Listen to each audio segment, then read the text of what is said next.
Hello. This is an answer to a question about relationships and marriages and making your marriage work. I feel that there are four things that a husband needs: acceptance, admiration, adoration, and approval. I don't think I said them that last time. Anyway, acceptance. A man needs to be accepted exactly as he is. He's got faults, he's got strengths, and to just accept exactly who he is, that really endears you to him, because everybody has fears. Everybody is afraid of being rejected. And to know that you are completely accepted the way you are, I'm so grateful for somebody that just accepts me all the way I am. Like you guys. You guys just accept me. You don't try and change me, except one guy who thought I was cross-contaminating when I was cooking. But anyway, we won't go there. Anyway, so acceptance. Think about it. If you want to be accepted, and I think husbands really need to be accepted. And then adoration, to adore him, to really adore him. That I adore my husband. I just think he's so nice. He's so wonderful, and I'm so grateful that he loves me. And he doesn't notice my flaws. So I really adore him. Accept, adore, admire. And a man really needs to be admired, like squishing his arms and saying, "Whoo, look at those muscles."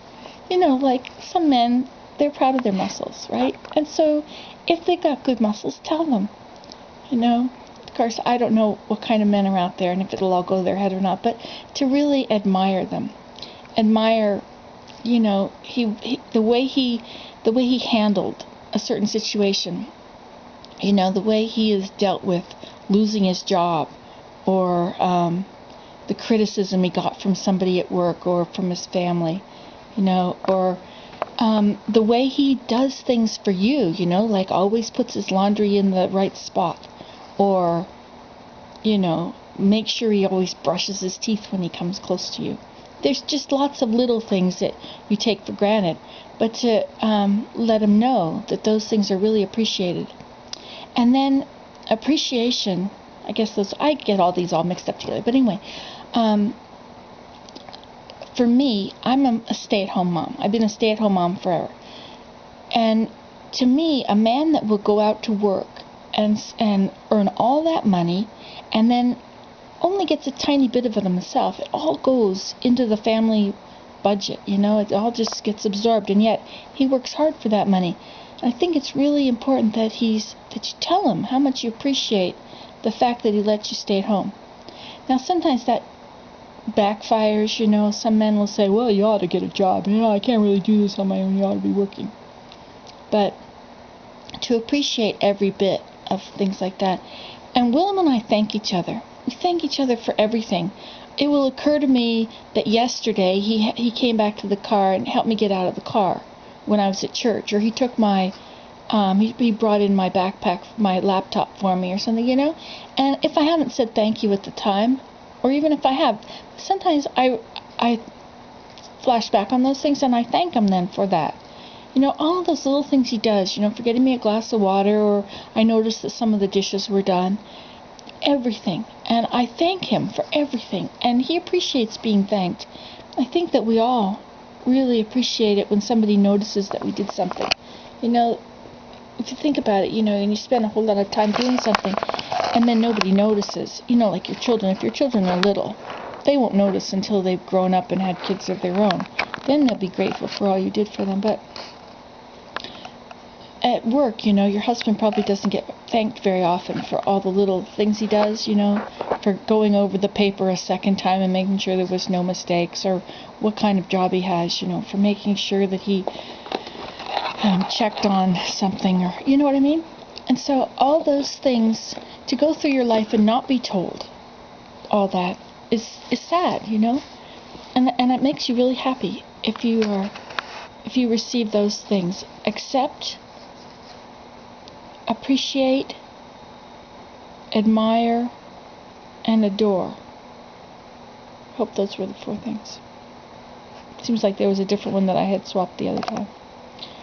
anyway, so that is what makes us have a good marriage, I think. Plus, Willem never argues. So it's easy to have a marriage where you don't fight when you have one person that never argues. And we laugh a lot. It's important to have fun together, to tickle each other, and to just be yourselves. Not have to,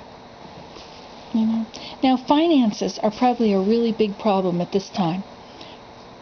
And if there's financial problems, then it's really likely that the partners will be fighting at each other. Did you spend that money? Well, what do you have to buy that for? Or can you make it cheaper? Or something. I've been trying to make all these videos with how to make things cheaper to help people out that are having those problems.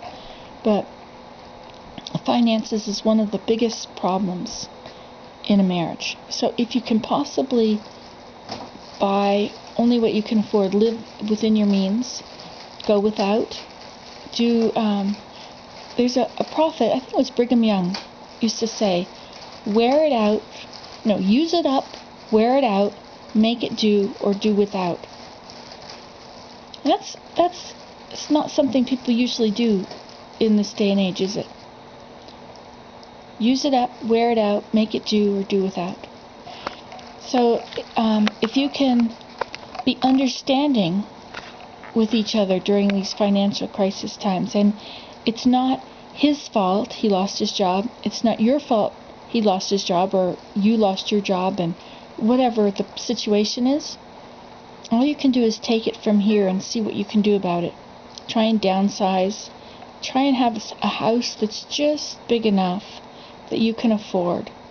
Not something that's fancy, that keeps up with all the neighbors and makes your family think, oh, they're doing so well. Just have what you can afford. And if you're house poor, then you both have to go to work just to make the mortgage.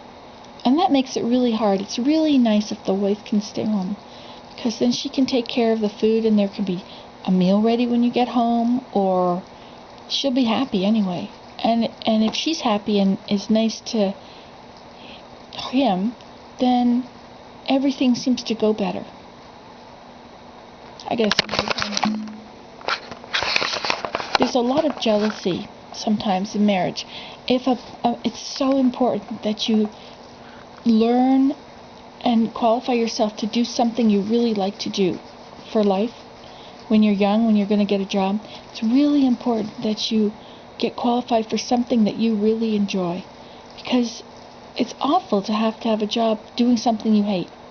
You don't like it. If you have to do something like that every day, then every day is drudgery. And I think that's why many men resent their wives staying home, or their wives having an easier job, or anything. They just find it's awful to they wish that they could stay home and she would go to work and support them. So it's very important that you find something to do that you like to do. And if your husband has something to do that he doesn't like to do, be as understanding as you can. And, try and make it easier for him. Life is really difficult, isn't it? It's not fair, and things can be pretty crummy. But if you imagine the worst possible scenario, the worst thing is if you have no job, or if you financially have terrible problems, the worst thing that can happen, now don't let it wreck your relationship, but if it, the worst that'll happen is you'll lose your house, you'll lose your car, you'll go bankrupt. And that might be the end of the world for some people. I mean, some people commit suicide over stupid things like that. But really, do you really need all that stuff? If you have no job, and you have no house, and you have no car, you don't have to make mortgage payments. You don't have to make car payments. You don't have to be anywhere on a schedule. It's time to hitchhike to somewhere sunny. Go south. Go to a beach and relax. Not a care in the world.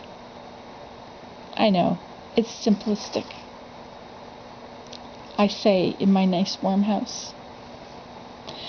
Oh, well. So this is Nancy today, and those are my little bits of advice for marriage. Bye.